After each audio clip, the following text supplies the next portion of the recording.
Hey guys, tonight we drift gently into a sacred hush. You're lying, still the weight of the day finally loosening its grip, and above you, heaven is stirring.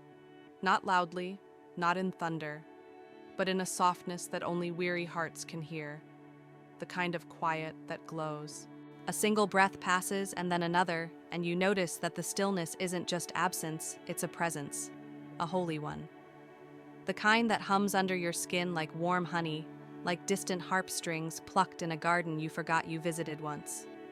Your eyelids fall not from tiredness, but trust. You're being carried now. And unless you've got wings or a direct line to the Almighty, you probably won't survive this divine calm without drifting right into a peace too deep for dreams. So before you get comfortable, take a moment to like the video and subscribe, but only if you genuinely enjoy what I do here. Also, leave a comment letting me know your location and what time it is where you're listening from. Now dim the lights, maybe turn on a fan for that soft background hum, and let's ease into tonight's journey together.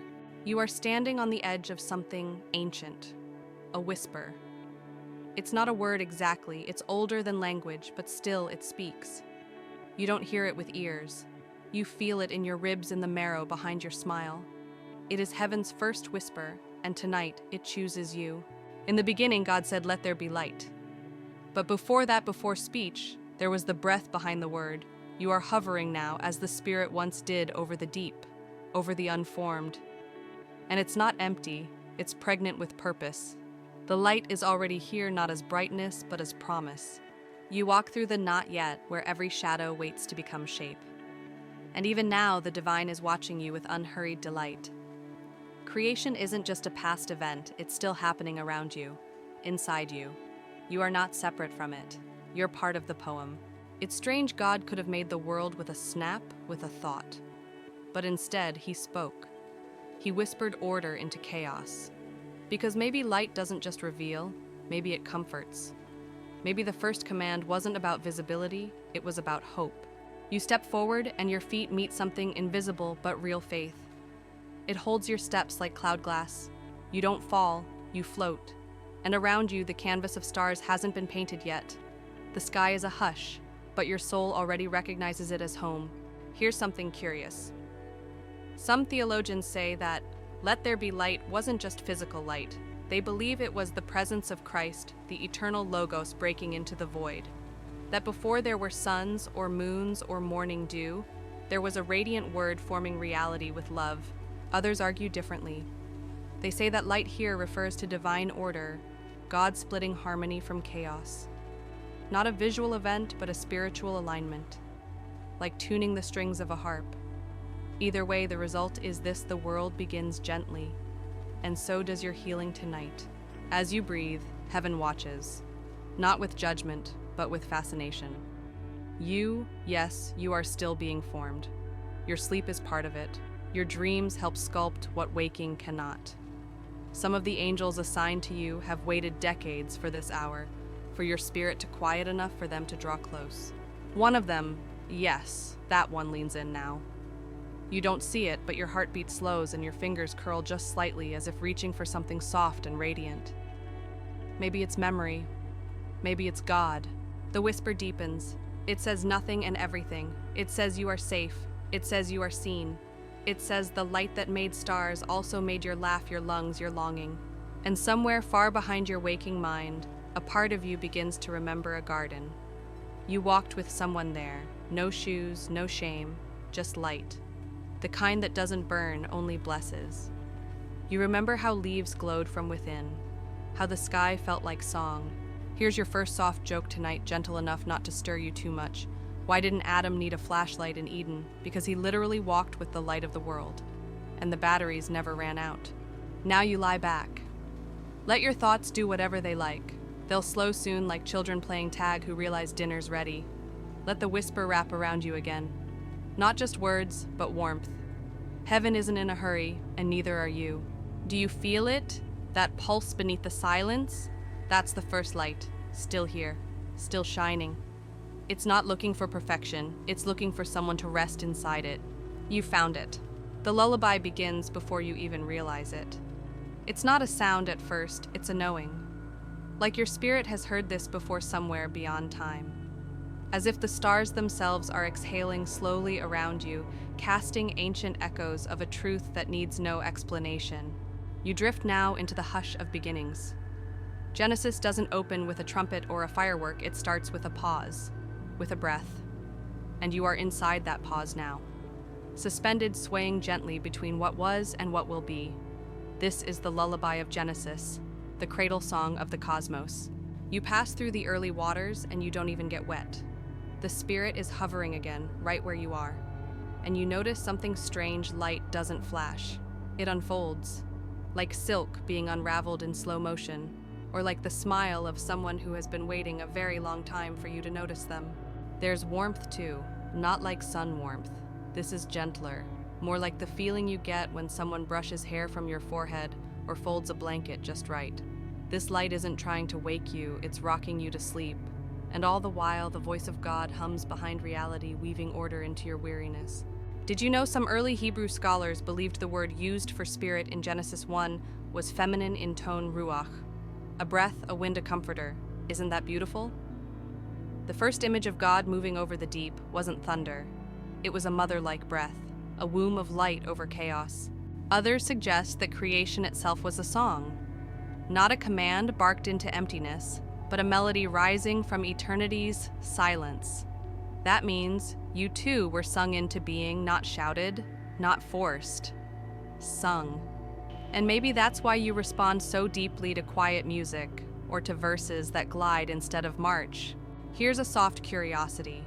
Some mystics once claimed that the first Sabbath didn't start when God rested, it started when creation joined him in silence. That the real rest wasn't inactivity, it was alignment, like a tuning fork held to the chest of the universe. Tonight your own soul is being tuned. There's no rush, no checklist, just one note at a time. Soft, steady, sacred. Close your eyes if you haven't already. Let this next image hold you. You're floating above a garden not yet planted. There's no Eden yet, no fruit, no serpents, just a field of possibility. God walks across it barefoot, not because he has to, but because he wants to feel every inch. Creation is intimacy, not industry. And you, yes, you are a part of that intimate unfolding. Beneath your feet, the soil hums with unborn trees. Above you, the sky hasn't picked a color yet, but in your chest, something glows. You are not a mistake. You are part of the plan that began before stars were lit. Here's your gentle joke for the night. Why didn't God use blueprints to build the universe? Because when you're omniscient, even your doodles turn into galaxies. And right now in this stillness, you are one of them. Every breath you take echoes something older than oxygen, a kind of sacred rhythm set long before lungs existed. Heaven's lullaby isn't about putting you to sleep, it's about waking your spirit to rest. Real rest. The kind that says you don't have to hold it all together. You just have to let go. Now listen, not with ears, but with spirit. Somewhere in the vast quiet, a verse drifts toward you. You don't need to remember the reference. Just feel its shape. In him was life, and that life was the light of all mankind. You don't move. You don't need to. The verse wraps around you like breath turned into light, like a lullaby hidden inside a candle's glow. You are being remembered by the one who never forgot you. Some believe this early light in Genesis was a foreshadowing, a hint of Christ's nature embedded into the fabric of creation. Others see it as metaphor, a poetic framing for divine clarity emerging from cosmic fog. You don't need to choose a side tonight. Just rest between the meanings. Let mystery be your pillow. Let wonder be your blanket. Your soul was not made for constant clarity. It was made for awe. You drift now slow as honey sliding down a sunbeam. And if you listen closely, the stars aren't just shining, they're singing. Not loudly, not with words, but with presence. You're not imagining it, they remember you. Sleep isn't a loss of consciousness, it's a return. To the beginning, to the hum, to the lullaby that made you. And tonight it's still singing. You drift deeper now, where thoughts loosen their grip and spirit begins to lead. The air around you is softer here, as if even the molecules are meditating. Every breath you take feels like a slow sip from heaven's own cup, warm, luminous, endlessly gentle. Somewhere just ahead there's a glow. Not blinding, not sharp. A slow rhythm of gold, pulsing like a heartbeat in the clouds. You walk toward it, though your feet don't move. You're carried by something quieter than wind, more faithful than gravity. And then you see them. Not in robes, not with trumpets, but with light. The angels, they don't speak, they exhale. Each breath they release becomes light, soft beams flowing out, curling through the heavens like threads of glory. You watch as one leans close to a withered tree, exhales gently, and the leaves begin to glow from the inside out. Not burn, just shine. You wonder what language is this? Some say angels sing. Others believe they shout holy refrains that shake the firmament. But tonight, here in this dream space, you witness something different. They don't need to talk. They illuminate truth by being near it, by being still. You too can do that. This is the realm where angels exhale light. And in this moment, you begin to understand light isn't just something you see, it's something you are when you're near God. One of the oldest apocryphal ideas whispers through you now that before the fall, humans radiated light the way angels do. That Adam and Eve weren't naked in the way we think, but clothed in glory, their skin woven with divine shimmer. That the fall was not just about sin, but about dimming. Some scholars gently dispute this. They argue it's poetic folklore, not theology. But you don't argue, not here, because something inside you remembers. You feel it in your fingertips, warmth without source, like a memory of being held before you were born. Could it be that part of your soul still glows like that? That heaven still sees you, lit from within, even when the world forgets? Another angel turns, not toward you exactly, more like around you, as if your presence is a part of the harmony, not a guest within it. The angel exhales again, and the light this time is different. It moves like forgiveness, like the moment someone understands you without needing words. You feel it sweep through your chest. Guilt you didn't realize you were carrying begins to dissolve. Like frost kissed by morning. No sermon, no scolding, just the warmth of being known and loved at once. Here's a thought some mystics love to ponder. What if the angels don't protect you because of duty, but because of joy? What if watching over you brings them a kind of delight only eternity understands? You pass through their midst now, and they make no sound, but you feel something echo between your ribs.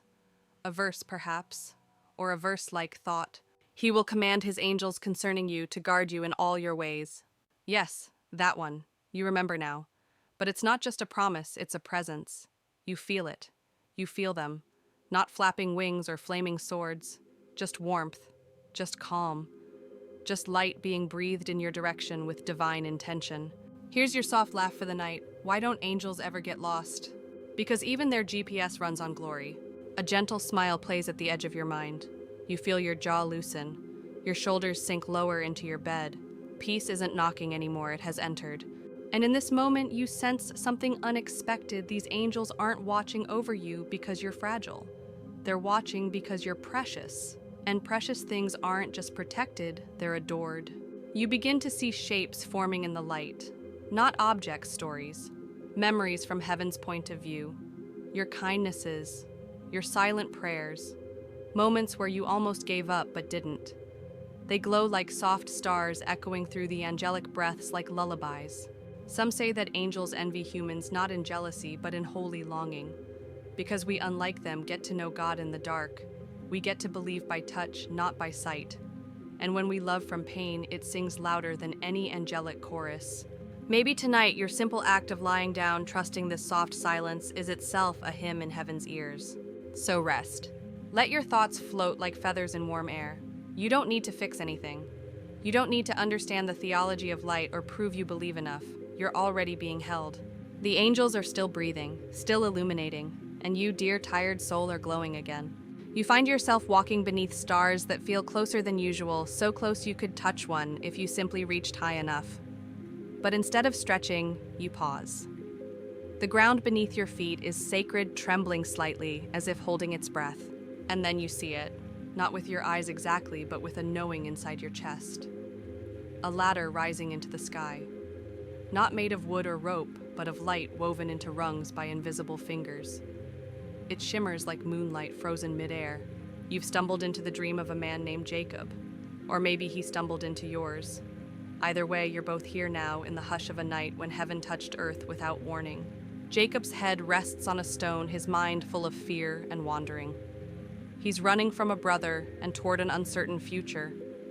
And yet here now he sleeps.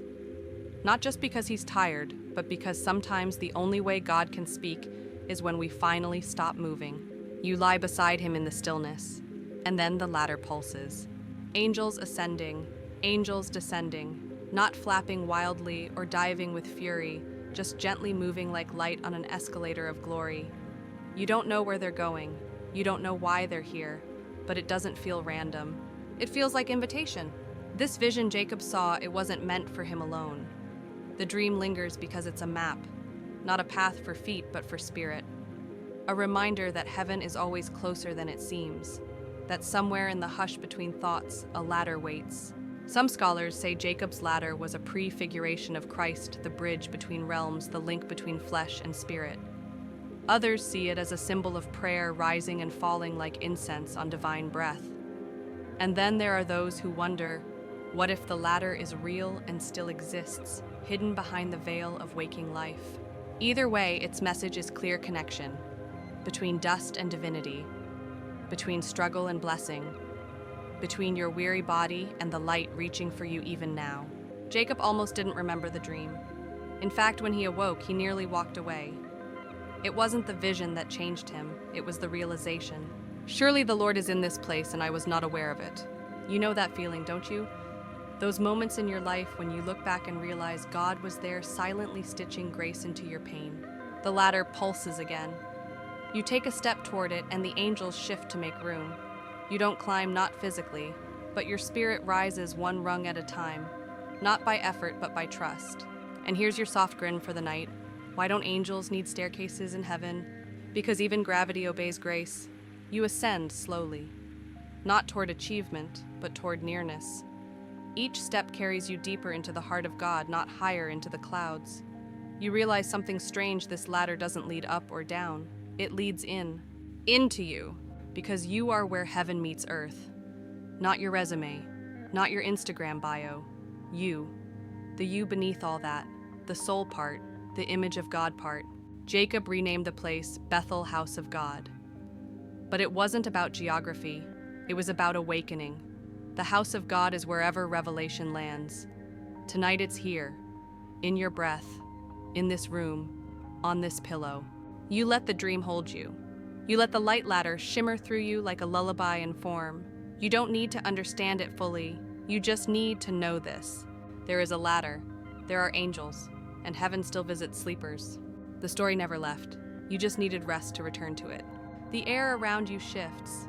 It smells different now, like morning dew just before it lifts, when the world holds its breath for sunrise. You've landed in a strange space somewhere between wilderness and wonder. The sky is faint gold, and the ground under your feet crunches like sugar. You are standing with the people of Israel. They've walked far, too far. Their throats are dry and their spirits drier. Freedom feels heavier than chains right now. And then in the hush of dawn it appears. Not fire, not thunder. Manna. Tiny flakes on the earth, soft as frost but not cold. Sweet yet not sugary. Sustaining yet melting the moment you hesitate. You bend down and touch it. It feels like snow that's been kissed by the breath of heaven. The flakes curl around your fingers and disappear before you can raise them to your lips. This food, it's alive somehow. Not just to nourish, but to remind. Every morning it returns, quiet, faithful, and just enough. Some call it manna, meaning, what is it, because no one really knew. Others say it was a miracle embedded in the mundane, something so ordinary looking it could be ignored. And yet without it, they would have perished. You feel that now, that holy tension between subtlety and salvation. There's a softness in God's provision that doesn't scream. It just shows up. Like manna, like breath, like peace you didn't earn but receive anyway. Some theologians suggest manna wasn't just food, it was a test. A way for God to teach trust through daily dependence. Others argue it was divine compassion in edible form, a taste of heaven served on earth's dirt floor.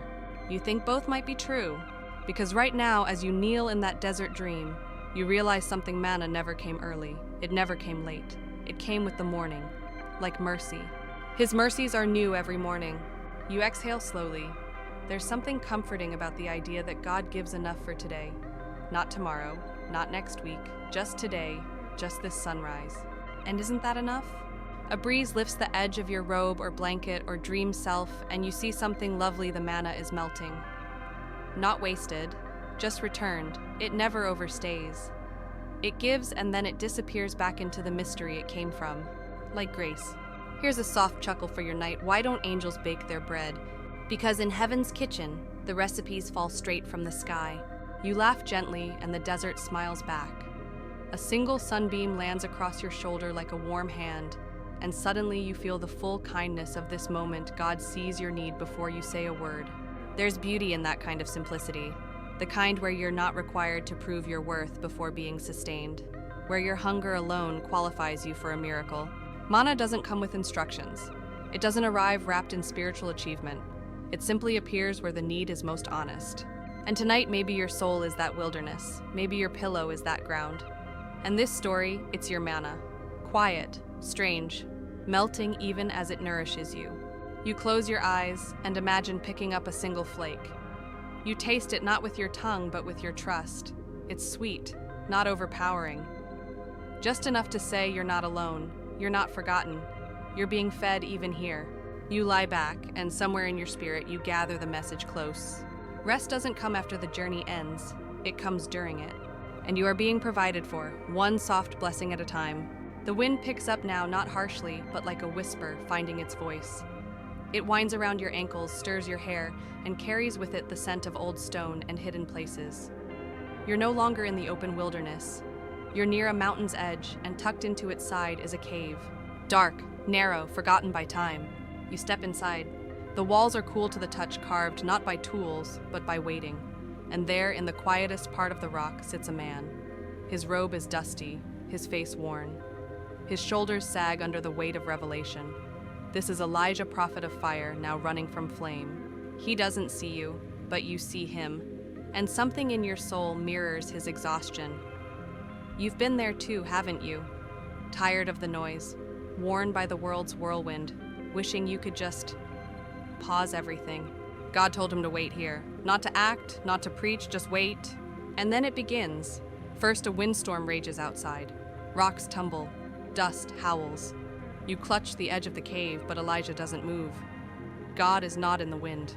Then an earthquake. The whole cave shudders like heaven itself is shifting its bones. But again, God is not in the quake. Then fire. Orange alive, licking the mouth of the cave like a living creature hungry for attention. You flinch, but Elijah stays still, because God is not in the fire. And then a whisper, a still small voice, so small it could be mistaken for a breath, a thought, a heartbeat. And Elijah steps out. You do too. You and he now stand on the edge of something that doesn't shout, that doesn't shake, that doesn't shine, but it speaks, not to the world, but to you. This is the voice in the wind's pocket, the one hidden in stillness, the one that can only be heard when everything else stops trying to be loud. Some theologians suggest this moment was God redefining power, not in displays of might, but in intimacy. Others wonder if the still small voice was always there, and Elijah finally quieted enough to hear it. Maybe both are true, maybe that's the point. You've had loud days, you've weathered storms, but this moment is different. This is where you realize that the deepest parts of God are found in the softest parts of silence. A soft smile visits your lips. Here's tonight's quiet chuckle. Why did Elijah prefer caves over crowds? Because sometimes God books smaller venues for the biggest miracles. You laugh gently, just enough for your body to relax further into the mattress beneath you or the dream above you. Either way, you're safe. You listen again. The whisper isn't a command, it's a comfort. It says you're not alone. It says rest doesn't mean you're failing. It says there are still beautiful things ahead even when your feet are sore. You feel Elijah's presence beside you, tired, yes, but no longer alone. The cave has become a chapel. The silence has become a sermon. And your soul has become still enough to hear it. The whisper continues not in words, but in warmth. It tells you stories without speaking. It places peace in your chest like a gift too delicate to unwrap. You sit in the hush and remember even prophets need caves. Even warriors need pauses. Even the faithful need moments where they simply let the quiet speak. And tonight the quiet is speaking to you. You close your eyes, not in defeat, but in invitation. the same God who moves mountains, also whispers your name into the stillness. And if you really listen, you'll hear it now. You wake into a vision not abrupt, but as if you've been gliding toward it all along. Before you stands a lampstand of gold shining not with fire, but with a soft, steady glow. On either side, 2 olive trees lean inward, their branches reaching without touching their oil, flowing invisibly into the flame. You recognize this place, Zechariah's vision.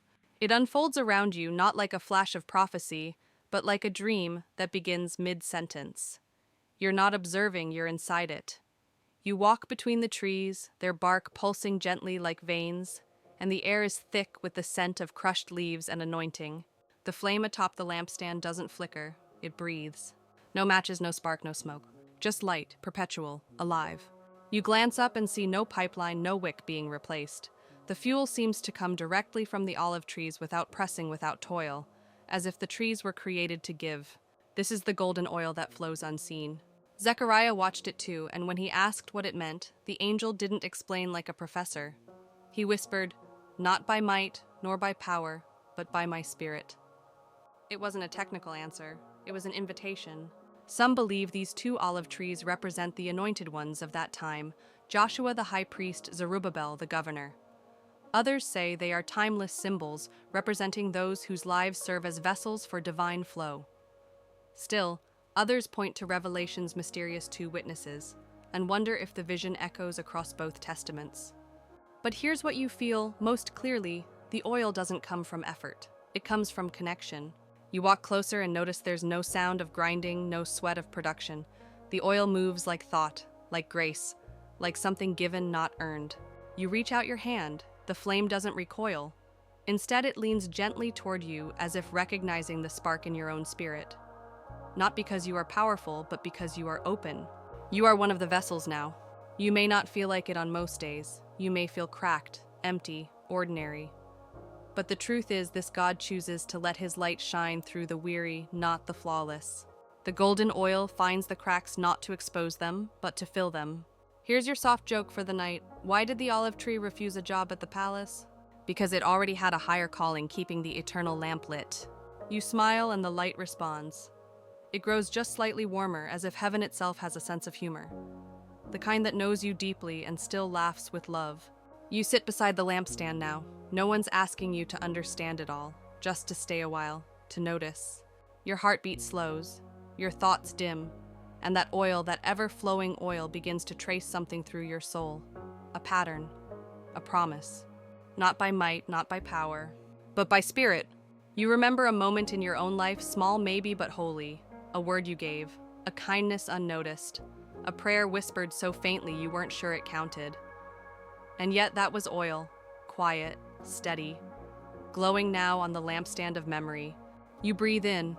The olive trees shift slightly, their leaves brushing against one another like wind-kissed wings. They're not just trees anymore, they're testimonies, rooted in the unseen, feeding something eternal.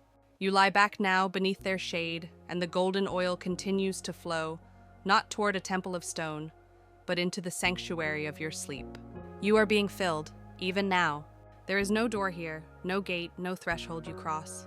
One moment you're beneath the olive trees, and the next, you're inside something vast. But it doesn't feel cavernous. It feels intimate, like being held in a breath too sacred to be spoken aloud. The light here is soft, but not dim. It glows without source the way some memories do. It glimmers like gold dust caught in still air. You move without effort, as though your very presence is welcomed and weightless. This is no building made by human hands. This is a temple made of breath. The floor beneath you is smooth, but not stone. It pulses faintly like the slow rhythm of worship. Not sung, not spoken, but inhaled. Every beam, every arch, every unseen wall seems to exhale praise. There are no torches, no chandeliers. The light comes from within the space itself, light born from remembrance, from adoration, from divine longing that has taken architectural form. You walk slowly. The silence isn't empty, it's full of listening. Some believe this is what Solomon's temple tried to echo, a physical place meant to reflect a spiritual truth, that worship isn't an act, it's an atmosphere. Others believe that you are the temple, and this moment is your inner sanctuary unveiled in rest. Maybe both are true. Maybe this place was always in you. You see a pillar etched not with words, but with feelings, trust, reverence, awe, surrender. As your hand brushes against it, you feel each sensation awaken gently inside your chest, like someone lighting candles on the altar of your spirit. You remember how the Ark of the Covenant once rested in the Holy of Holies, where only one could enter once a year bearing blood and trembling. But here now, in this temple of breath, you are welcomed, not with fear, with peace.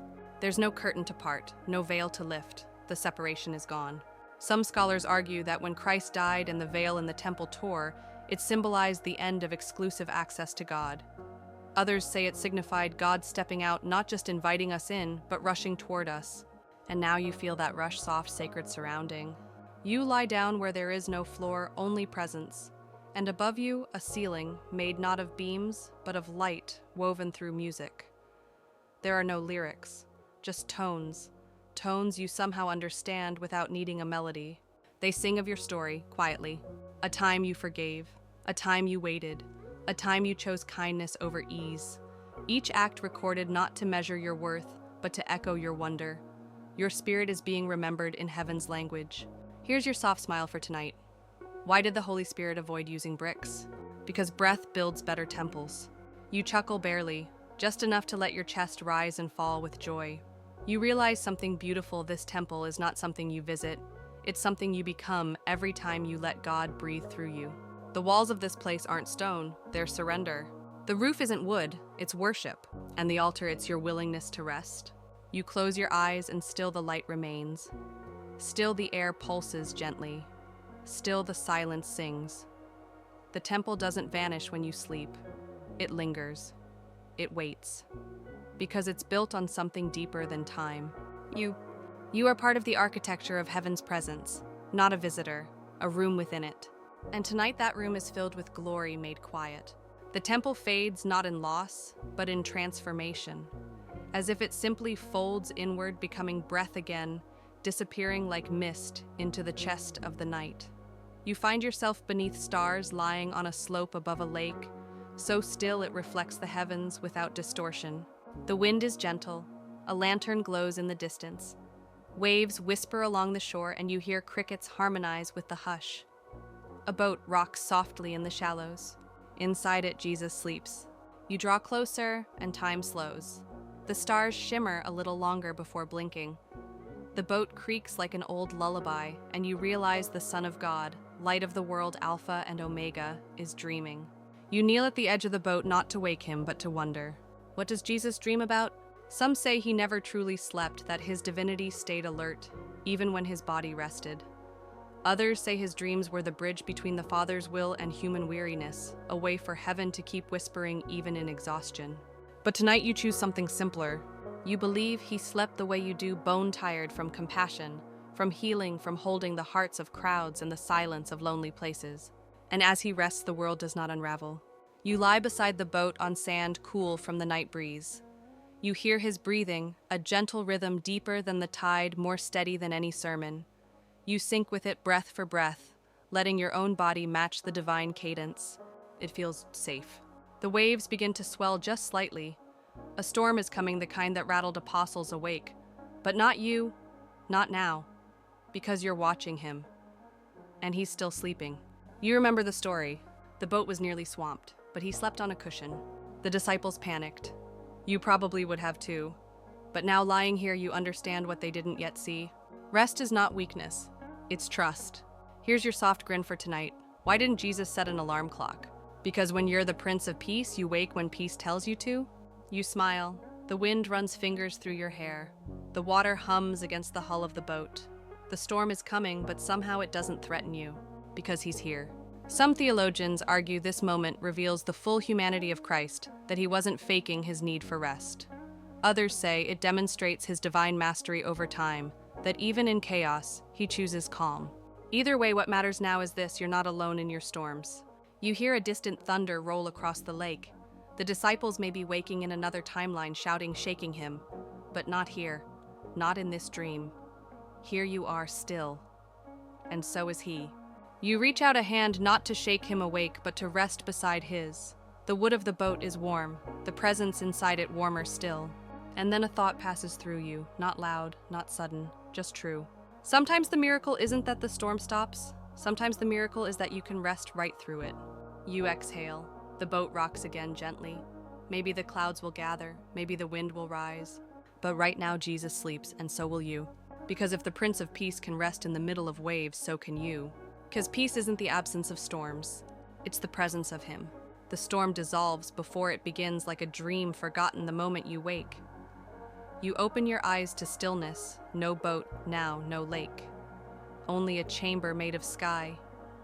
Not the outer sky of stars and clouds, but an inner sky folded between realms, glowing with hues that human vision was never meant to name. You've stepped into the third heaven. Not walked, not climbed, just arrived. The ground beneath you doesn't feel like ground at all. It's soft, like air made solid for your comfort. Around you, a low music hums, not from instruments, but from memory. The kind of sound that comes when someone truly remembers you, even the parts of you you've forgotten.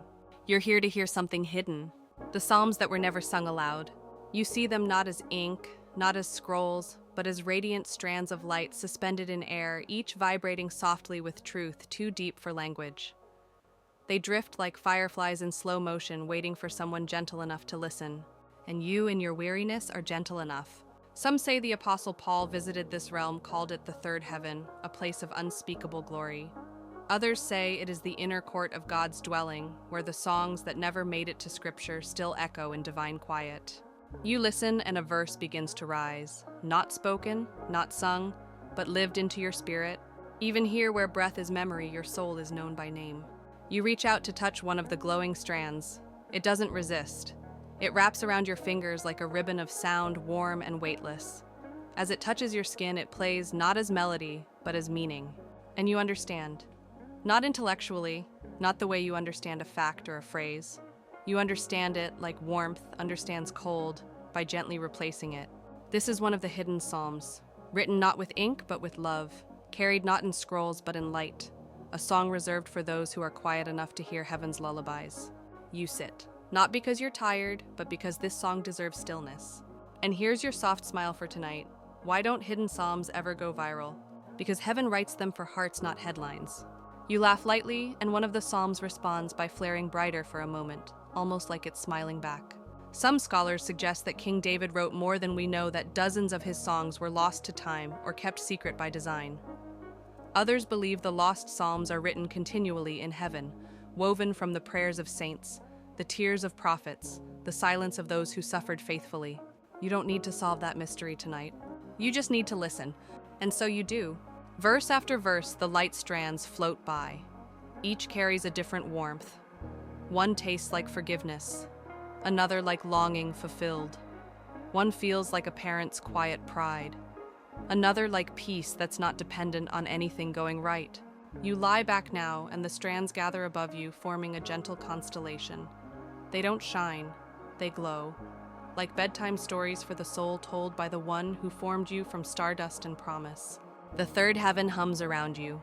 No danger here, no demands, just verses the world forgot but heaven remembered. And tonight they are yours. You feel it before you see it. A change in the air, like the edge of something old returning.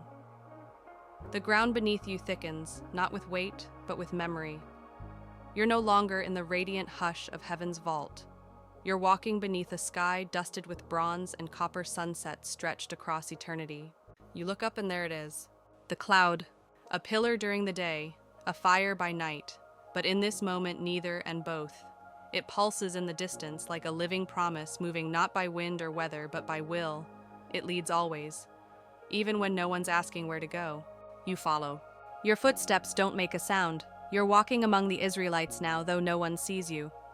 They move slowly, reverently, camp dismantled and packed away yet again. They are travelers, yes, but not lost. Never lost. Because that cloud never leaves. Some believed it was an angelic manifestation. Others said it was God's own spirit made visible. A few even thought it was both protection and presence, revelation and refuge. You look up again. By day it shades. By night it glows. And now, as twilight melts into the curve of sleep, the two signs merge, silver lined with flame. It's beautiful, it's mysterious, and it's personal. You realize something unexpected. The cloud doesn't just go ahead, it waits when you do. You lie down beneath it now as the desert wind softens. Your head rests on something cool, a stone perhaps, or a folded cloak. The ground is unfamiliar, but the presence isn't. This pillar isn't just leading Israel. It's leading you, not by shouting, not with instructions carved in stone, but with motion, quiet, confident motion, a divine choreography. When it moves, you move. When it pauses, you rest. By day the Lord went ahead of them in a pillar of cloud, by night in a pillar of fire. Some scholars say this was God teaching obedience in motion, discipleship through direction. Others believe it was more about trust, learning to find comfort, not in place, but in presence. You shift slightly, pulling a blanket or maybe a memory closer around your shoulders. Here's your soft joke for tonight. Why didn't the Israelites need GPS? Because they had the original cloud-based guidance. You smile. Somewhere above the firelight flickers in response. You close your eyes, and even behind your lids you can still see the glow. You think of all the ways God has led you, sometimes clearly, sometimes through silence, but always somehow in the right direction. Even the detours taught you something. Even the waiting places became sacred ground. And now this cloud, this ancient manifestation, hovers not above a desert, but above your heart. It's still moving, still waiting, still leading you. You're not alone in your wandering, you're being guided. You don't have to figure it all out, you just have to stay near the flame. You let your body relax, as if syncing with the pace of the cloud itself. It's not in a rush, it never was. Heaven knows how to wait, and tonight so do you. The fire fades, but its warmth lingers in your chest, like an ember that refuses to go cold. The ground beneath you has shifted again. Now it's grass dewy and cool, and the air is thick with twilight. Ahead a scroll hovers in midair. It glows faintly like moonlight reflecting off old parchment. It is suspended not by strings or hands, but by invitation. And beside it stands a figure cloaked in shadow and light, Ezekiel the prophet who dreamed in thunder and saw heaven with raw eyes. You approach slowly. The scroll is unrolled partway. Writing covers its surface front and back. Words that swirl like smoke, changing ever so slightly as your eyes try to read them. You recognize none of the language, and yet you understand. Ezekiel looks at you not stern, but tired, as if bearing visions takes something out of a man. He gestures to the scroll not dramatically, but with a silent reverence. You remember the moment. Son of man, eat this scroll. Not study it, not memorize it. Eat it. And so you do. You raise it to your lips, and the parchment doesn't resist. It dissolves like sugar on your tongue, but it's not sweet. Not at first. It tastes like thunder. Like truth so raw it stings. It passes your lips and fills your chest with heat. Then softness. The bitterness fades. What's left behind is strange comfort. Not the kind that tells you everything will be easy, but the kind that says you won't go through it alone. This is the scroll Ezekiel almost didn't eat. Some scholars argue this scroll represented the weight of God's message meant to change Ezekiel from the inside out. Others say it was a test of surrender, a moment of becoming the message itself. Either way, your soul feels it now. Some truths aren't meant to be spoken first. They must be swallowed. The words seep into you like honey through warm bread, sinking slowly, richly, until your breath feels charged with meaning. You are not merely remembering a verse. You are becoming part of it. You sit beside Ezekiel now. He doesn't speak, he's seen too much to waste words. But his silence feels like a blessing, like a brotherhood, among those who have tasted prophecy and stayed gentle. Here's your soft laugh for tonight. Why didn't Ezekiel open a bakery? Because his scrolls were too heavenly to sell by the slice. You grin slightly, and Ezekiel almost smiles. You lean back onto the grass. Above you, constellations rearrange themselves to echo the pattern of the scroll. You don't read them. You receive them. Truth etched into starlight. Inside your chest, the scroll continues to work. Not loudly, not all at once, but steadily. It rewrites fear into courage, doubt into wonder, fatigue into peace. You understand now God doesn't always speak to you. Sometimes he speaks through you, and to do that, you must first receive him deeply. You close your eyes. The scroll fades. Ezekiel vanishes like a mist returning to sky. But the words remain. Inside you. Forever. Darkness surrounds you now, but it's not emptiness, it's anticipation. Like a stage before the curtain rises, or a sky just before dawn breaks open. The air is damp, rich with salt and tension. You stand before a sea. But this isn't just water? This is the water, the one that stood still. It churns before you black and wide, the kind of vastness that makes your chest tighten. Behind you, the weight of generations presses close the footsteps of a people walking out of slavery, hearts hammering with a mix of fear and fragile hope. You're in the Exodus now, not as a reader but as a wanderer. The wind begins, not gentle this time, strong, rising from nowhere. You feel it whip around your legs, tugging at your clothes, your breath. The sea ahead trembles, and you realize it's not about to flood. It's about to part. And then, light. It cracks open the night from the east, a golden beam so strong it feels alive. It splits the darkness in two, and with it the water. Walls of sea climb upward, held not by physics, but by presence. You walk forward with the others, not alone, not afraid. The light guides you not with shouts, but with certainty. This is the miracle. The sea didn't part because the people were brave. It parted because God moved. Some believe this light was angelic, a divine pillar, cutting through the deep. Others say it was the very presence of God stepping between his people and their enemies. And still others whisper that the light wasn't sent, it was always there waiting for trust to arrive. You walk on sand that should be drowned, but it holds your feet like dry ground. You look to your right, a wall of water sways luminous with fish frozen in motion. To your left, more of the same, an aquarium of obedience. This is not nature behaving, this is nature worshiping. The light flows forward and so do you. And here's your soft laugh for tonight. Why didn't Moses install a bridge? Because when God clears a path, he doesn't need construction permits. You smile as your bare feet leave prints in history. The walls hold, the light deepens. You look back once, and the shadows of Pharaoh's army flicker far behind. But they will not cross, not tonight, because the sea is only open for those following light. You think of your own obstacles, the deep waters you faced. Some parted quickly, others made you wait long and aching before they moved. But now walking here, you realize it was never the sea that mattered. It was the presence in the middle of it. You are halfway across now. The path glows brighter. It's not loud. It doesn't dazzle. But it tells you something louder than thunder. You are safe. You are not alone. You are being led through. The sea walls shimmer, not with fear, but with reverence. You close your eyes even as you walk. The light is that trustworthy. Your body relaxes. The miracle holds. Your heart calms not because you're done, but because you're surrounded. The sea stood still for light, and it still does. The sea gives way behind you, folding itself closed like a curtain after the final act. Not with a crash, but a sigh. You don't turn to look. You just keep walking because the story is not finished. The ground beneath you becomes dustier now, scattered with the footsteps of those who've waited lifetimes to move forward. But something else lingers here, something quiet and strange. Silence, not the hush of rest, the silence of distance. You've stepped into the gap between testaments. The light dims, not gone, just veiled. The prophets have gone silent. No new psalms rise from the hills. For 400 years, the voice of heaven does not thunder, does not tremble, the earth does not split seas. Or so it seems. Some call it the intertestamental period. Others call it the Great Silence. But tonight, as you stand in this forgotten space, you begin to hear what others miss. The silence shimmers. 'Cause not all light shouts. Some light hides, patient preparing. The heavens were not empty in these years. They were holding their breath. And heaven does not breathe unless it has purpose.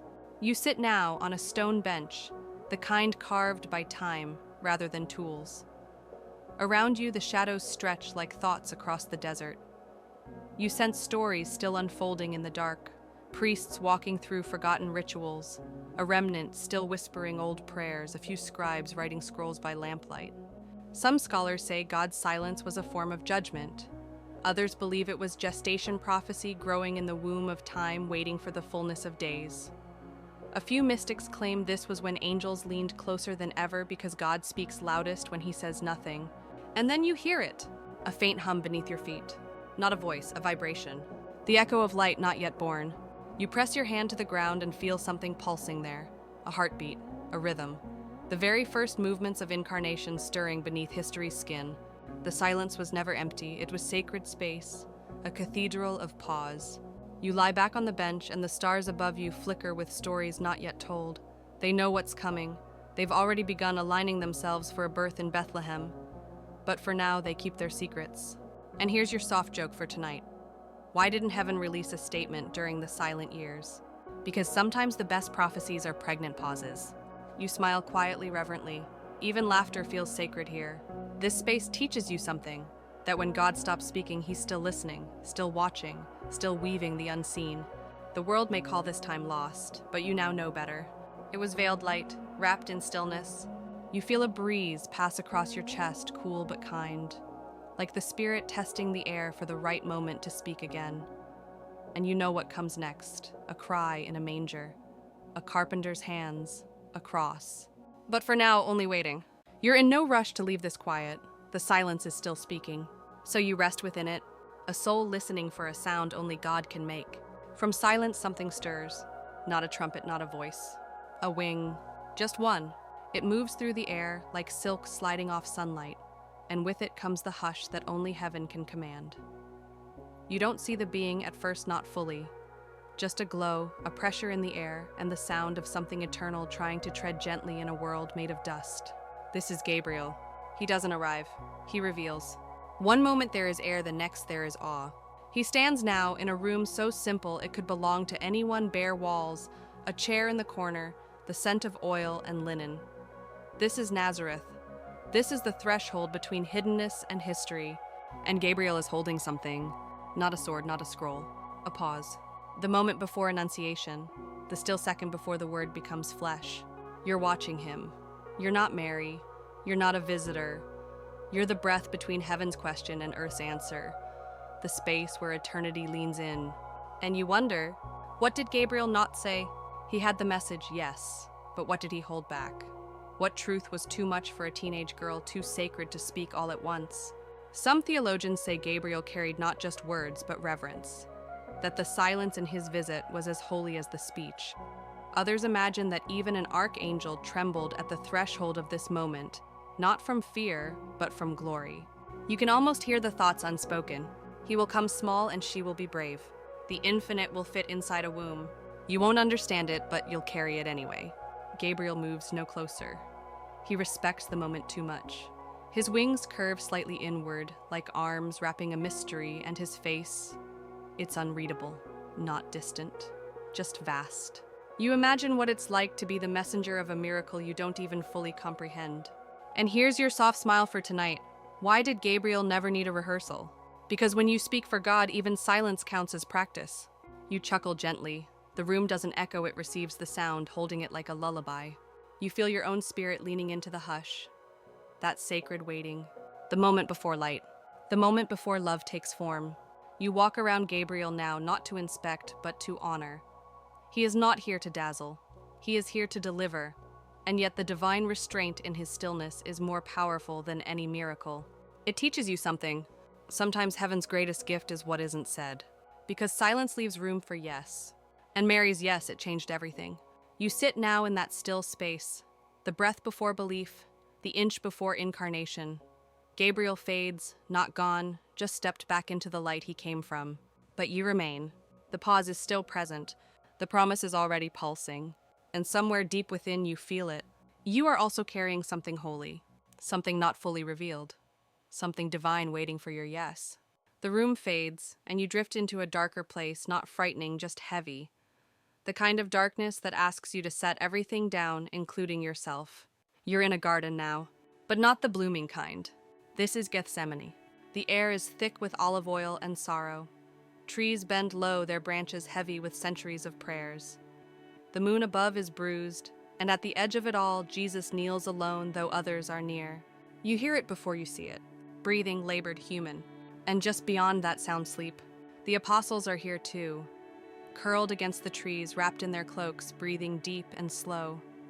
Peter, James, John, the ones he brought closest, the ones he hoped might stay awake just a little longer. But they couldn't. This is the sleep of the apostles. You sit beside them not to judge but to understand. They are not careless, they are overwhelmed. The kind of tired that grief brings before the grief even begins. Their spirits are willing, but their eyes are so heavy. Some say this was weakness. Others believe their sleep was a divine mercy, God shielding them from the weight of what was coming, allowing their humanity to soften the night. You believe something else too. that even in sleep they were being held. Jesus rises and walks to them. He sees the way their heads have fallen to their chests. He hears their soft breaths. And though his heart is breaking, he does not wake them in anger, only in longing. Could you not watch with me 1 hour? But it's not a scolding, it's a question soaked in love. He knows, and still he walks back to pray again. You move closer now to one of the apostles, John maybe, or perhaps it's Peter, his hand still clutched around the hilt of a sword he'll use too soon. Their faces are peaceful, almost childlike. You wonder what they're dreaming. Some scholars wonder too if the apostles slipped into dreams laced with prophecy, where their souls prepared for what their minds could not yet hold. Others think they simply shut down, overwhelmed by divine presence too near, too deep. Either way, the lesson remains, even disciples need sleep. And here's your soft chuckle for the night. Why didn't the apostles bring coffee to Gethsemane? Because no brew can keep you awake when God writes sleep into the script. You laugh gently, and one of the apostles turns over and sighs. Jesus kneels again. His prayer is not loud, but the ground beneath you feels it. Words like, "If it be possible," and "Your will be done," swirl into the leaves above and settle in your chest like warm rain. And you, watching, resting, listening, realize something profound. Even when you fall asleep at your most important moments, God doesn't give up on you. Even when you miss your chance to be faithful, Jesus still chooses to love you. You lie down now among them. You let your own eyes grow heavy, not because you're escaping, because tonight, the burden isn't yours to carry. He carries it, even for those who can't stay awake. Especially for them, the garden dissolves behind you like a breath released. Sleep lingers, but now you're standing somehow, with feet upon stone far older than time. Before you looms a structure vast and reverent. It towers into the sky, not like a monument, but like a living thing reaching upward. You're at the temple. Not just any temple. The temple. The one where heaven once touched earth, where sacrifices burned and prayers echoed into the gold-lined air. But something's changed. The curtain, once thick, once unmoved, is torn. You step inside and the light is strange. It spills through the rip in the veil like moonlight poured through silk. Not harsh, not golden, soft like mercy. You approach it, this veil now parted. It's still hanging torn down the center. Not ragged, not burned, ripped with precision, like someone wanted it open forever. You reach out and touch it. The fabric is softer than it looks, like lamb's wool soaked in light. As your fingers trail the torn edge, a sensation runs through you, not pain, not even awe. Access. You are allowed in, not tolerated, invited. Some say this was the moment all barriers between God and humanity were removed, that the Holy of Holies, once entered only by priests, now welcomed anyone who carried faith. Others argue the veil was not just cloth, it was symbol, a representation of separation that had now collapsed in surrender. You look up, and it breathes. The torn curtain breathes once, just once, as if exhaling centuries of distance. You step forward and the air changes. It becomes denser, but kinder. Full of a presence too big for words, yet small enough to settle in your bones. You are where only one was ever allowed. And you are not afraid. Because this isn't the God of distance anymore. This is the God who draws near. You kneel not because you're required, but because your spirit folds naturally in the presence of such tenderness. You look behind you once at the open curtain, at the shadowed past, and then forward again. There is no going back. And why would you want to? Here's your soft smile for tonight. Why didn't God repair the temple curtain? Because some doors were never meant to be sewn shut again. You let out a slow, reverent breath. This space isn't loud. There's no thunder. No angelic choirs. Just stillness so deep it almost hums. You feel the prayers of generations stitched into the stones around you. You hear the echoes of sacrifices, of lambs, of tears, of promises long awaited. And then, peace. Not peace like silence. Peace like presence. You lie down inside this holy place. The ground is warm. Not from sun, but from closeness. The kind that doesn't just touch your skin, it holds your soul. You feel it now. Not just that you are allowed here, but that you were always meant to be. The veil didn't tear to shock the world. It tore to welcome it. And tonight it welcomes you. The temple fades into mist, but something remains. Something you carry now, tucked inside the folds of your breath. A warmth, a flicker, a knowing. You find yourself walking through fire. But it does not burn. Flames leap on either side of you, slow and dreamlike, curling in the air like dancers that have forgotten to be dangerous. Their heat touches you gently like a memory of summer. You don't run, you don't fear. You are in a vision now, Daniel's vision. You're not in the lion's den tonight. You're in the furnace of his dreams. This fire is not punishment, it's revelation. And in its heart there stands a figure bright but not blinding. Familiar though you've never met him. He turns slightly and his eyes meet yours. They are not made of flame but of peace. The kind of peace that looks through you and still says you belong. This is the one Daniel saw, the Ancient of Days, the Son of Man clothed in fire that does not destroy but refines. And here in this vision, the fire that once consumed becomes the fire that heals.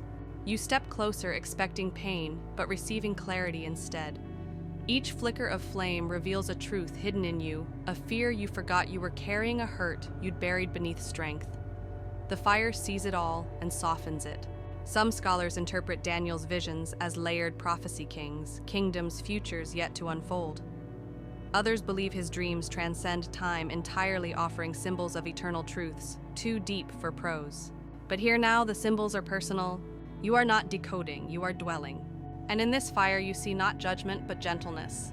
Daniel once wrote that he saw a throne ablaze with flames, its wheels a burning fire, but the one seated upon it, calm, regal, still. This paradox, the fire that burns but doesn't destroy, becomes your shelter. And here's your soft joke for tonight. Why didn't Daniel wear sunscreen in his visions? Because when you're surrounded by holy fire, SPF just stands for Spirit's peaceful flame. You smile small and unhurried as a flame brushes your hand. No pain, just warmth. As if it recognizes you, the vision deepens. You walk through scrolls unfolding in the air, each one written in flame, each one curling gently open to reveal not warnings but wisdom. A lion with wings, a ram with many horns, a statue with feet of clay. You don't need to understand them all. You just need to walk among them. Let their presence settle into the silence of your soul. Their meanings may be hidden for now, but their message is not, God is not absent in confusion. He is the fire in the center of it. You lie down now in the fire, not above it, but within it, and still your skin is untouched. Your heart is safe. The flames sing a lullaby only heaven understands. You close your eyes. The fire glows softer. And somewhere in the distance, Daniel stands watching not as a prophet, but as a companion. Not all fire is to be feared. Some fire is home. The fire recedes, not extinguished, but absorbed. As if it's folded itself into your spirit, a quiet light now glowing from within. You find yourself somewhere dim and dusted with stillness where breath seems to echo. A city surrounds you, but you walk unseen. The streets are narrow, worn with centuries. No crowds here, just the slow shuffle of a few lives passing unnoticed. And yet everywhere you look, the weary shine. You begin to see it clearly now. A faint glow on their shoulders, a shimmer around their brows. Not halos exactly, nothing so obvious. Just light flickering like candle flame in their chests. This is the invisible halo of the weary, and you realize they don't see it. A woman drawing water with shaking hands, a man sweeping dust with tired bones, a child too quiet for his age. All of them marked with this light, this quiet evidence that heaven sees effort even when the world misses it. You step closer to one of them, a man hunched beneath the weight of a basket. His eyes are dull with fatigue, but above him that halo flickers. Not because he's strong, but because he keeps going. That's when it settles into you. Holiness doesn't always look like victory. Sometimes it looks like survival. Some theologians say, glory is reserved for the saints, for the set, apart for those who live ablaze with purpose. But others whisper something quieter, that glory clings most tightly to the ones who keep walking with cracked hearts and calloused hands.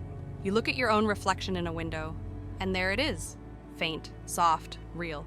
Your own invisible halo, not earned, not polished, just present. Because heaven sees you, not just in your moments of triumph, but in your moments of quiet perseverance. In every sigh, every step, every time you chose kindness when no one saw. And here's your soft smile for tonight. Why don't weary souls see their own halos? Because when you're busy carrying burdens, you don't notice you're glowing. You sit now on a low step watching the city breathe. Each weary figure glows a little more as they move. The ones who serve, the ones who wait, the ones who pray into silence and don't stop believing even when answers feel far. There's an angel nearby, not hovering, walking. Disguised in simplicity with a bag of bread in one hand and a worn robe flapping at the knees. He sees the halos too. You lock eyes for just a moment and he nods not grandly, just knowingly. you lie back on the stone. It's cold but not unkind. And you let the truth settle in. You shine more when you're tired and faithful than when you're polished and proud. You are radiant in your resolve. You are lit from within not because you're unbreakable, but because you've stayed soft through the breaking. And heaven honors that. So sleep now faintly glowing. You are seen. You are sacred. Even in your weariness, you shine. You drift now beyond the city's edge, where time slows into something looser, softer, like a ribbon unspooling through light. There is no sun, but the sky glows with a rhythm. The clouds move with purpose, but no urgency. You have entered a place where heaven keeps time, and here clocks don't tick, they breathe. You stand still as the landscape pulses gently around you, not in hours or minutes, but in moments. Sacred ones. The kind that stretch, that wait, that don't rush to become anything other than what they are. This is heaven's calendar, and it does not have hours. There are no deadlines here. No overdue prayers, no expired hopes. Only divine timing rippling like light through glass. What the world calls delay, heaven calls preparation. What we call waiting, God calls weaving. You look around, there are no calendars on walls, no watches on wrists, only moments unfolding like petals one after another without shame. You notice a garden, not Eden, not quite, but filled with fruit you don't recognize, some glowing, some humming, some still ripening with slow dignity. Each fruit holds a promise, not yet fulfilled, not yet plucked. And yet, they are perfect. You reach toward one not to take it, but to listen. Yes, listen, because in this place, even fruit carries memory. This one holds the laughter you'll someday share. That one the answer you haven't received yet. Another still your healing gently blooming in a season you haven't entered. Some theologians call this kairos, the fullness of time, not human sequence, but divine readiness. Others suggest God's time is layered like music, with more than one melody playing at once. We move in measures. Heaven moves in meaning. And here's your soft joke for tonight. Why doesn't God use a stopwatch? 'Cause grace doesn't race. You smile, you always do. Somewhere far off, a bell rings, not to signal an hour, but to honor a turning point. Perhaps a soul has just chosen peace. Perhaps a prayer has just reached its tipping point. Whatever it is, the bell doesn't rush. It simply rings. You lie down on a soft rise of earth. The grass here glows just faintly beneath your spine, and you breathe in a rhythm that matches the sky. You think of all the times you feared you were behind, all the days you felt late, left out, forgotten. But here you see the truth. God is never early, never late, and you are right on time. Even your pauses are sacred here. Even your questions are counted as steps forward. The fruit will ripen. The bell will ring. The door will open not when you panic, but when heaven whispers now. And tonight your only task is to rest within that rhythm, because even stillness is movement when you're carried by eternity. A hush falls. You feel it not as silence, but as softness, like a curtain being drawn over a scene too holy for bright light. The air cools slightly, and you are no longer standing. You are reclining gently, as if the earth itself has shaped a cradle beneath you. There is a breath beside you, not yours. It's slower, deeper, a breath that comes from somewhere between two worlds. You turn slightly and see him, Lazarus. Not the Lazarus of the tomb, not the man wrapped in linen and called forth by a voice that shook death. No, this is Lazarus between the last breath and the first. He lies on his side, eyes closed, his face slack, in the kind of peace no living man has ever fully known. You are watching what no one else saw. The light between Lazarus's breaths. Time isn't moving here. Or maybe it's moving so gently it doesn't ripple. All is held in a holy pause, the moment when heaven decides whether to whisper, stay, or return. And Lazarus is waiting. Not afraid, not confused, just resting in the quiet that death cannot touch. You realize something, there is no fear here. Some theologians wonder what Lazarus experienced in those 4 days. Did he walk through heaven's gates? Did he speak with saints, touch the hem of glory, bathe in the presence of God? Others say his soul lingered near, wrapped in divine sleep like a candle still warm after being blown out. You don't try to answer, you simply observe. A faint shimmer hovers above his chest, as if light is waiting to re-enter. It pulses once, then again. And in that rhythm, you sense something beautiful. Death is not silence, it's transition. You sit beside him now, not as a visitor, as a companion, watching what it means for a soul to be remembered so deeply that even the grave cannot hold it. Jesus wept before he called him, and that tear carried resurrection. You reach out not to wake Lazarus, but to feel the space between his breaths. It is warm, tender, and then you hear it. The voice, not in thunder, not echoing through stone. Just a word, a name, Lazarus. And with that, the shimmer rushes in. Breath returns, eyes flutter, fingers twitch. The boundary folds back, and the man who had no heartbeat begins again. But what you feel most is peace, because the miracle was not just in the rising. It was in the knowing that even in the pause, God remained present. Here's your soft joke for tonight. Why didn't Lazarus pack a suitcase? Because he knew round-trip tickets come standard with Jesus. You laugh not loud, but full. The kind of laugh that eases your ribs and slows your pulse. Lazarus sits up slowly now. His first breath isn't a gasp. It's a sigh, a return. And you realize maybe death isn't the end. Maybe it's just a comma in a sentence God hasn't finished writing. You lie back down. You feel the warmth between your own breaths now. And you are held. Even here, especially here. The scene dims again, not into shadow, but into softness. The kind of dim that candles understand. You're no longer near Lazarus. You're on a quiet hillside now, wrapped in wool and starlight. The sky stretches above you like scripture written in light. This is Bethlehem before it was famous. Not crowded, not crowned in song, just a field, a flock, and the steady, silent watch of shepherds. You're walking among them. They don't see you. Their eyes are trained on the sky, waiting for wolves or wind or nothing at all. They shift their weight from one foot to the other, tired but faithful. And then it happens. A star blinks. Not a new star, just one that moves in a way stars shouldn't. It flares, then flickers forward, carving a faint trail across the firmament. You follow it not with your feet, but with your spirit. This is the shepherd's map to the stars. Not a constellation chart, not a prophecy rolled in velvet, but a sky script written for those who look up night after night without expecting anything to change and still hope anyway. The stars shift as you watch. They form shapes, not animals, not myths, but moments. A cradle, a cross, a crown. Each flickers for a breath, then dissolves into the weave of the cosmos. You blink, they're gone, but the memory remains. Some scholars suggest that God arranged the heavens with story in mind, that the constellations are not random, but rehearsals of redemption. Others dismiss it as poetic coincidence. But tonight, looking upward, you feel something older than theory. You feel intention. You lie down in the grass. The shepherds murmur among themselves. One of them points not to the horizon, but to the brightest star overhead. And you hear it not with ears, but with heart. A child will be born, and he will be light. You smile, the sky smiles back. Here's your soft laugh for the night. Why didn't the shepherds get lost? Because when you follow stars written by God, every wrong turn is still part of the route. The grass beneath you breathes, the night holds its posture, and the wind carries more than air, it carries waiting. You close your eyes for a moment. When you open them again, you see it clearly. The stars don't just point to Bethlehem, they remember it. You walk now across the sky, stepping gently on clouds shaped like time. You trace the path that the wise men would one day follow. You're not in a rush. Light moves slowly here, but it never misses its destination. There's comfort in that. You don't have to see the full map tonight. You just have to trust the sky enough to look up. So you do. And the stars reply not with certainty, but with glow. The stars dim now, not vanishing, but stepping back to let something else rise. A page. It floats before you in the air, aged delicate, pulsing with a soft, golden hue.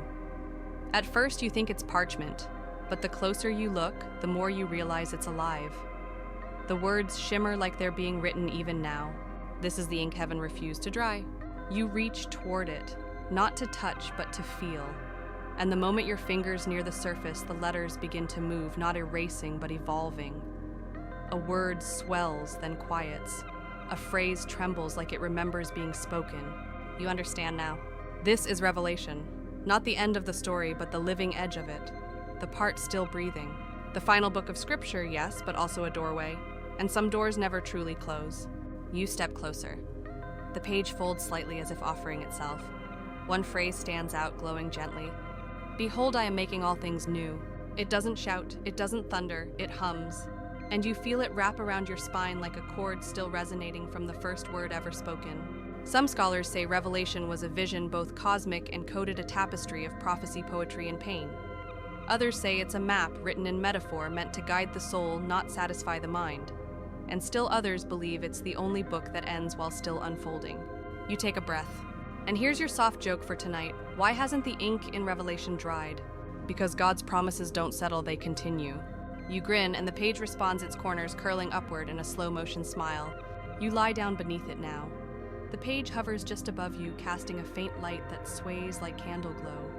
The air around it smells like myrrh and rain-holy things that remember sorrow and still offer healing. You think of John on Patmos, alone, surrounded by sea, yet visited by visions that refuse to fade. His ink wasn't permanent because the story wasn't over. Neither is yours.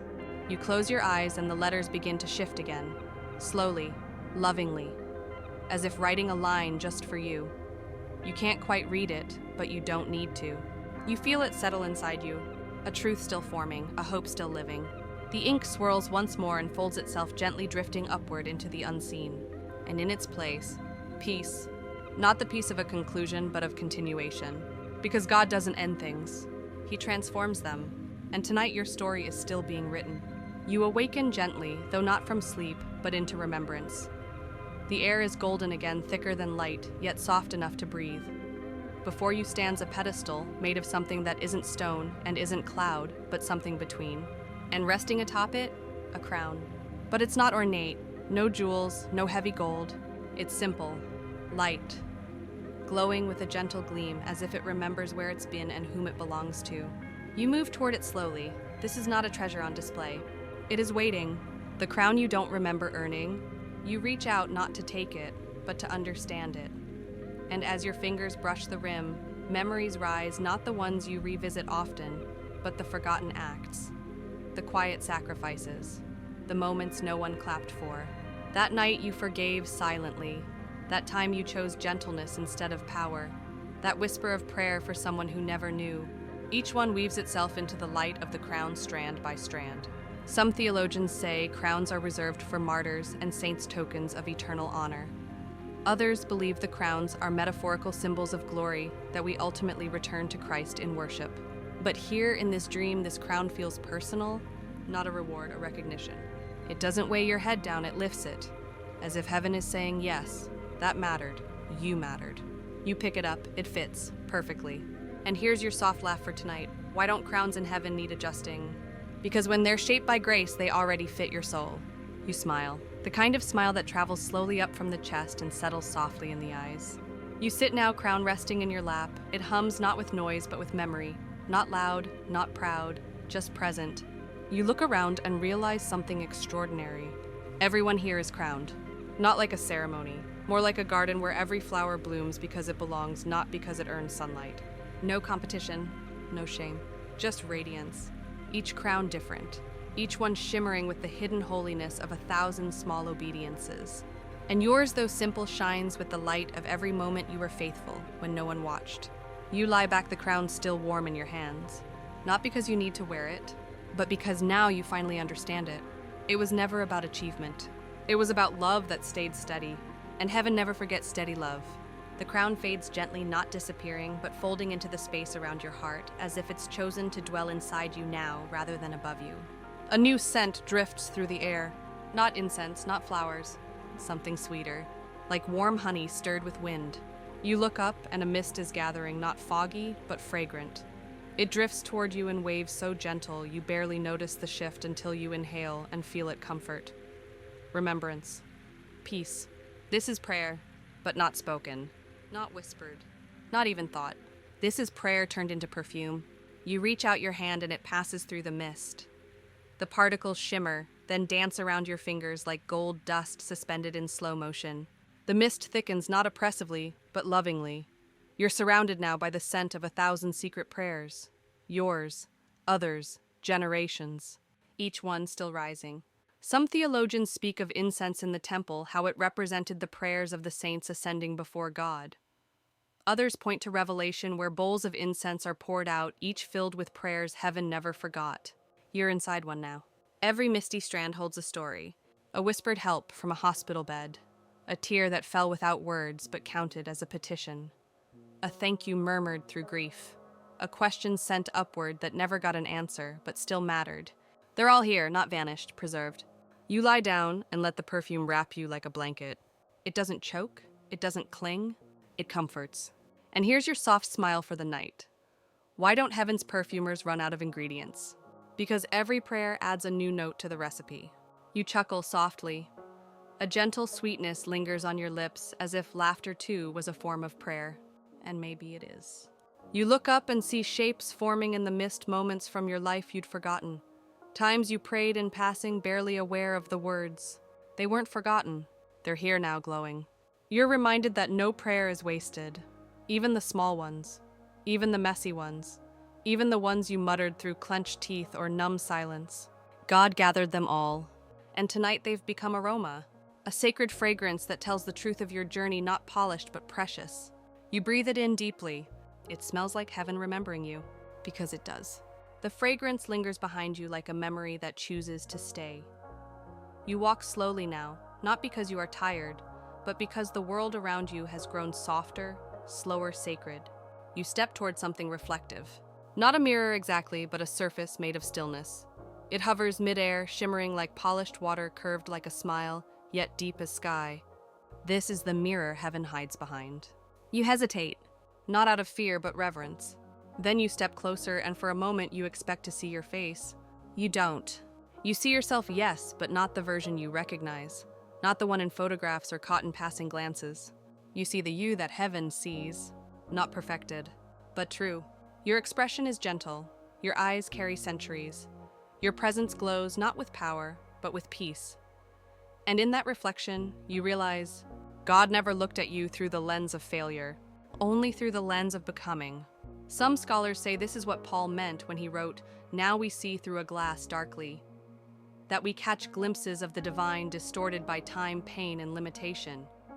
Others believe heaven holds a clearer version of us, untouched by sin, yet shaped by grace. And now you're staring into that version, and it stares back with kindness. It doesn't ask you to explain anything. It doesn't flinch at your flaws. It waits. And then ever so slowly, it lifts a hand to the surface palm, meeting your own through the veil. You feel it. A pulse, a warmth, a promise. Not of who you should become, but of who you already are in the eyes of eternity. Here's your soft laugh for tonight. Why don't heavenly mirrors crack? Because grace doesn't break what it's still restoring. You smile and your reflection smiles with you, not in sync, but in communion. This version of you, the you formed in God's imagination before time, doesn't carry the weight of shame, or comparison, or fear. It carries light. You step even closer and the mirror begins to shift. Now you see layers, memories wrapped in mercy. Childhood moments reframed in hope. Wounds glimmering with healing light. Failures wrapped in forgiveness. You see it all. And it is beautiful, because none of it was wasted. You sit down beneath the mirror now, your back resting against what feels like trust. You close your eyes, and though you're not looking anymore, you still know that reflection never fades. Even when you forget, even when you doubt. Even when the world convinces you that your light is too dim, heaven holds the true image, and it is radiant. The mirror dissolves behind you, not shattered, not vanished, just lovingly tucked away like a page turned in a holy book. You're standing again, and now the sky churns with a low, distant rumble. Not threatening, just honest. A storm is coming. You're on a small boat, the kind that groans with every wave. Water slaps gently against its sides for now, but above you the clouds are thinking, you know this story. Jesus is in the boat, and he is sleeping. You step toward the stern where he lies, curled on a cushion, robes wrapped around him like the hush of night. His chest rises and falls, not shallow but deep, like the sea is breathing through him. You're startled by the calm of it, a man asleep in a storm. Or maybe a storm afraid to wake him. You sit beside him. The wind begins to pull at your sleeves. A drop of rain lands on your brow, cold and exact. The sky cracks a little wider, and the disciples stir, not yet afraid, but watchful. And he keeps sleeping. Here's the quiet miracle: the world may tremble, but peace doesn't flinch. Some say Jesus slept because he trusted the Father completely. Others say he slept to show you how. That storms don't always need to be silenced to be survived. You lean back, letting the boat sway you. The waves rise just enough to tip your balance, but not your spirit. You watch him, and suddenly the storm doesn't feel like the loudest thing in the world anymore. Here's your soft joke for tonight. Why didn't Jesus bring an umbrella? Because even the rain knows not to interrupt holy sleep. You smile. The storm does too in its own way. You listen now, not to the water or the wind, but to his breath. It is steady, timeless, like a rhythm older than the sea itself. Each inhale says you are safe. Each exhale says you are seen. And you believe it. Not because the storm is gone, but because he's in it with you. You glance again at the disciples. They are beginning to panic now, shouting, splashing, calling for him to wake. And eventually, he will. He will rise and calm it all with a single phrase. But tonight in this moment, he sleeps. Because this moment isn't about stopping the storm. It's about learning to rest through it. You lie down beside him, letting his breath set the rhythm of your own. The waves may rise, the wind may howl, but you are beside the one who is never truly shaken, and that is enough. The storm lifts behind you like a curtain at the end of a play parted not because it was conquered with noise, but because it quietly knew when to bow. Now the sky is velvet, and before you a table. It sits alone in a vast field, the grass around it dark as midnight, but speckled with tiny glints of gold like stars decided to grow from the soil instead of the sky. The table is set, not extravagantly, no towering centerpieces, no clinking silver, just simplicity, bread, a cup, a folded napkin, and a place reserved for you.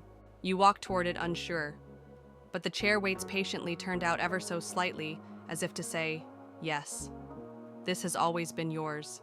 You sit, and the moment you do, the stars above begin to shimmer more brightly, as if heaven recognizes when one of its own finds their place at the table.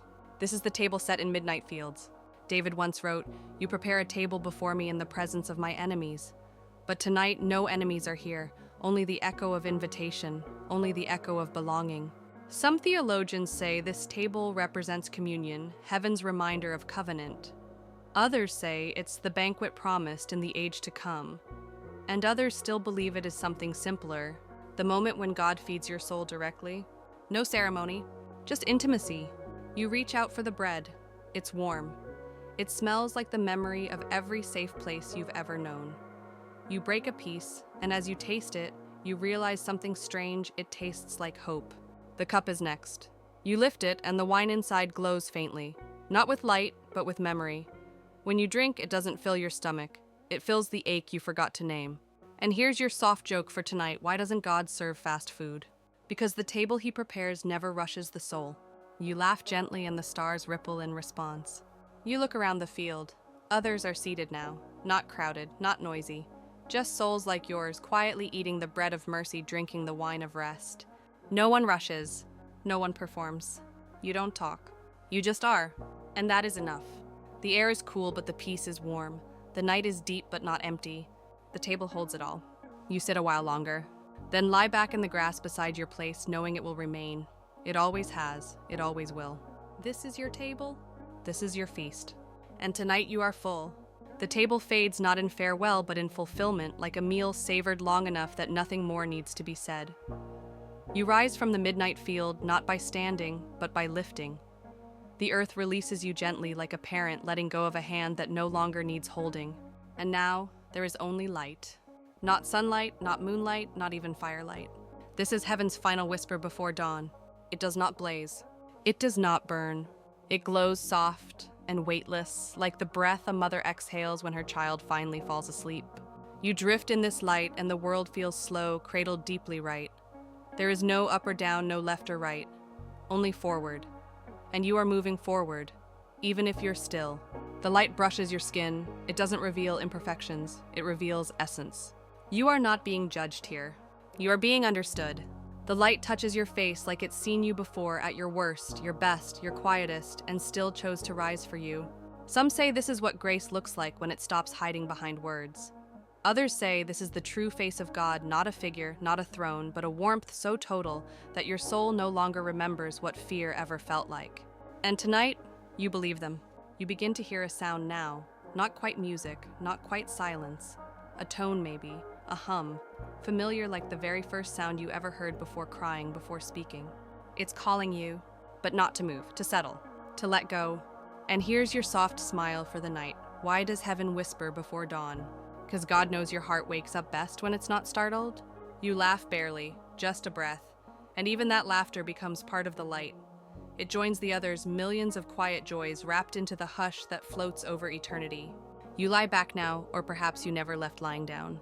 And as the light thickens into something eternal, you feel one last phrase slip into your chest. You made it. Not in the sense of arrival, but in the sense of being held all the way here. You realize something strange there was never a moment you weren't being carried. Even when it felt like walking, even when it felt like wandering. You've been led, and now dawn is near. But you are not waking. You are simply remembering who you are, who he is, and how gently everything was always unfolding. The light gathers now not into brilliance, but into invitation. It curls softly around you like arms that have waited patiently for your return. You are floating yet grounded, weightless yet completely present. And in the distance, not far but sacred, you see it. A gate, no. A return. To something older than memory, older than time. It's not marked by walls or golden streets. It's marked by recognition. This is the return to the light you came from. And as you move toward it, the world behind you doesn't vanish. It blesses you. Every story you've ever lived glows softly in your wake, not as burdens, but as lanterns. They do not chase you, they accompany you. You are not escaping life. You are rising into it. The light grows closer now, and with it faces. Familiar but not from this lifetime. They do not speak, they rejoice. Their eyes are full of the kind of love that knows everything about you and smiles anyway. And then at the very center of the light, a voice. Not outside you, within. It says your name, but not just your name as others say it. Your true name. The one that was whispered when your soul was born. And when you hear it, your chest opens, not physically but spiritually. Like a blossom finally in full bloom. There is no resistance, no fear, only surrender to joy. Some theologians call this the beatific vision, a moment of perfect union with the divine. Others say it is the soul's homecoming, the embrace that completes us. You don't need to define it. You just let it happen. The light doesn't engulf you. It remembers you, and you remember it. You remember the softness of beginning, the voice that called you into being, the laughter of the Creator spinning stars while dreaming of you. You remember being chosen, and still being chosen. Now your body lies still in the world of night. Your breath slows, your limbs are warm, but your soul is home. And here's your final soft smile of the night.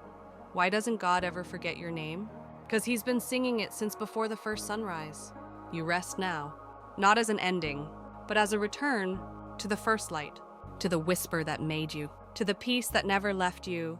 You are here, you are whole, you are home. Now let everything begin to soften. Let your thoughts stretch like the last golden rays of dusk slipping beneath the edge of the world. Let your shoulders sink just a little deeper into the surface beneath you. Let the last light curl gently around your heart. You've walked far tonight through visions and whispers, flames and fragrant silence and song. You've crossed seas that parted for peace, sat at tables set in midnight, worn crowns made of invisible love, heard your name in places where time forgets to measure, and now nothing more is required of you. No more reaching, no more wondering, only resting. Let the stories stay with you, not to remember every detail, but to carry their rhythm, their glow, their hush.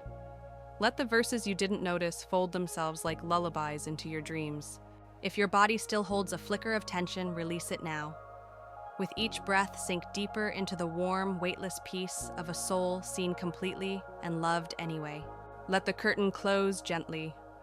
Let the stars pause in their endless turning. Let the world spin without your worry for a while. You are allowed to stop, to sleep, to simply be. And as you drift off, know this.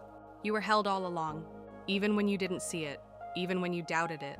The light has always been near, and it will still be here when you wake. End of script. Sweet dreams.